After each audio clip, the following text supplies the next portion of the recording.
Hello folks, it's the Pace Chaser again. Welcome to another one of my videos. In this one it's another model review.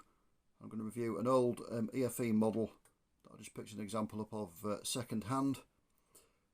This time we're going to look at the 10 metre Leyland National, the shorter of the two lengths that you can get. And this is model 14401, Leyland National Mark 1 short, and it's in Greenland livery.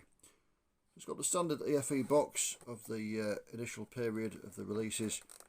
Just open it at one end there. If you can't pull it open, rather than tearing the box, just put a ruler down between the box and the flap and just twist it and it should open it up. Then we pull the model out to find it's in a plastic tray like this. Obviously just lift the top of the tray off. So we've got the model out and there it is. So first impressions, it looks very much like it should do, like a Leyland National. It's easy to think of EFE as a modern kind of thing, but the first one actually came out in 1989. This was the first of the national releases. This was released in November 1992. So I'm doing this video in December 2023. So we're looking already at 31 years ago since this came out, so it's quite an old model actually.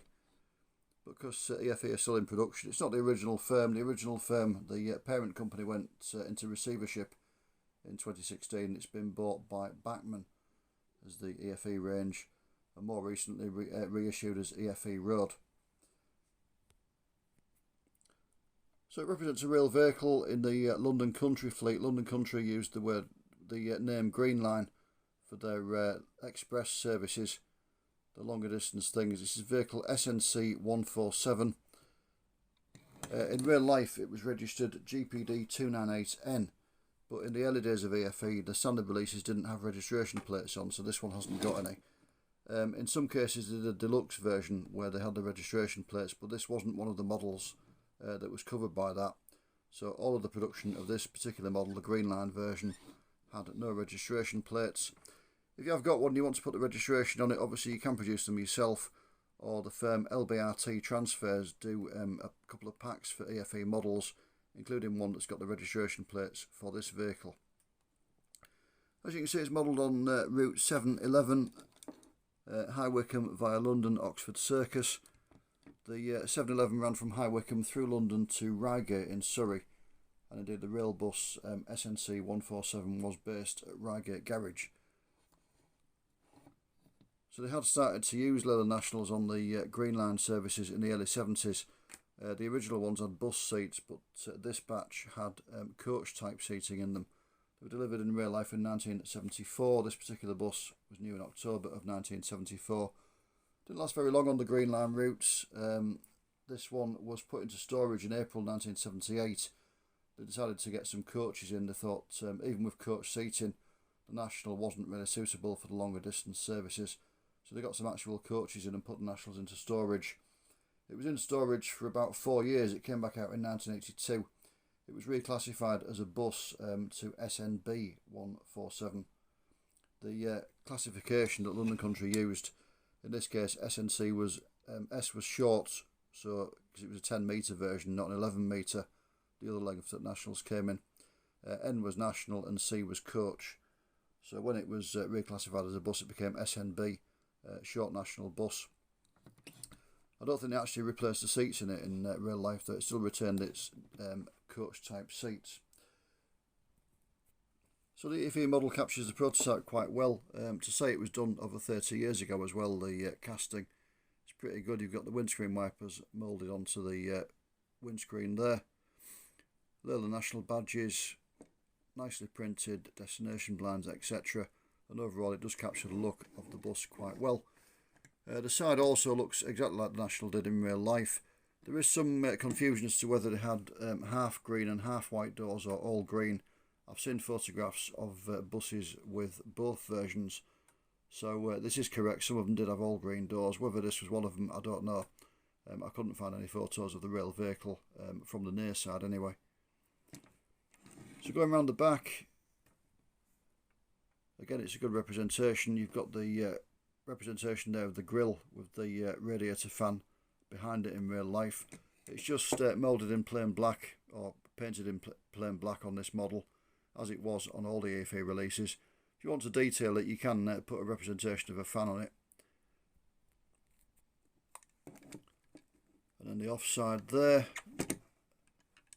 the realistic ribbed roof with the pod on. There were two types of pod on Nationals. The early ones had a longer and lower version of it, but from about 1974 onwards they started to fit this one that was slightly taller but shorter, and this has got the correct pod on for the model it's representing. Just show you the chassis there. If you want to take one apart, you take these little studs out here that are made of a kind of plasticky rubbery type material, and then the model will pull apart, and in this case the roof comes off. You can remove the glazing and the interior from the bottom part. I don't have any problems with this model. Well, yeah, one of the ones with EFE Nationals, the back wheels don't look to be far enough towards the edge of the bus. The axle looks a bit short on them. They are in quite a bit from the actual side of the bus, where they should be a bit closer to the actual body side. Apart from that, not much to report. As I say, it is a very good model. If it was produced, you know, as a new model today, you'd think it was pretty good. To say it was done 30 odd years ago, as I say, it's not bad at all for its age. Price wise, I picked this one up for, I think it was £10. You can get them cheaper than that if you look on the internet. There are people selling them for as little as about £6. Depends which release you want. I'm going to talk about the Greenland one. EFE in the early days produced vast numbers. They weren't limited editions, so every release they did, they produced loads and loads of them. And I remember an old model dealer in Thorn near Doncaster telling me that in his opinion they would flood the market, and they did. They produced far too many of them really, and you know, you could pick them up then as now quite cheaply in a very short space of time. Just what I was talking about with the grill as well. I mean, obviously, if you were feeling really active, you could drill a hole in the back, put a bit of a mesh grill on, etc. But what I like to do is, I've got this. This is a master. It's a photocopy of a kit-built National, and as you can see, it's got a bit of a better grill. And what I do is tend to photocopy this, cut out the grill bit. You can see the representation of the fan in there, and I just glue that onto the area there. Which sounds horrific, but actually when you do it, I mean, obviously I don't glue the rest of this back of this National on, but when you do it, it just makes it look a lot more realistic. So just a little hint and tip there. If you know, find a picture of a National, or the back of one should I say, print it out on your computer and just stick the relevant bit on if you want to detail it. But yeah, nice little model. Not sure what I'm going to do with this one. The Code 3 scheme I was going to do on it, I was going to repaint it, but my plans have changed, so I might end up selling it. But yeah, lovely little model. If you want one, go out and get one. Thoroughly recommended. So as always, thank you for watching, and I'll see you again soon. Bye for now.